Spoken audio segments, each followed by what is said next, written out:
আসসালামু আলাইকুম। আমি ব্রেকিং নিউজ নিয়ে হাজির হলাম আপনাদের কুতকুতি ভাবে।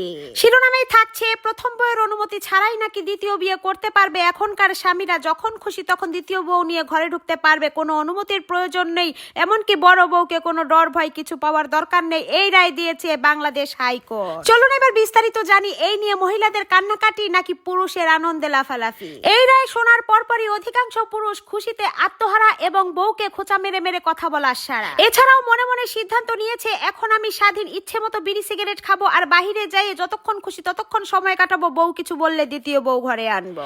চলুন এবার জেনে আসি মহিলাদের কি অবস্থা, হাইকোর্টের রায়ের বিরুদ্ধে কিংবা স্বামীর বিরুদ্ধে নিচ্ছে কি কোনো ব্যবস্থা। ইতিমধ্যেই খোঁজ নিয়ে জানা গেছে, অধিকাংশ বউরাই নিজের বেডরুমের মধ্যে ছোট্ট করে আয়নাঘর বানানোর ব্যবস্থা শুরু করে দিয়েছে। আলমারি সাইজের হবে আয়নাঘর, যেখানে কোনো আলো বাতাস ঢুকবে না, বউ ছাড়া এই তালা আর কেউ খুলতে পারবে না। এখন থেকে ভুলেও স্বামী যদি বউকে জান বলে একদিন ডাকতে ভুলে যায়, এমনকি মুখে হাসি ছাড়া কথা বলে সন্দেহজনক ভাবে, সেই দিন থেকে স্বামীর ঠিকানা হবে সেই আয়নাঘর, সেখান থেকে আর বের করা হবে না। এইদিকে যেই প্রবাসী বউরা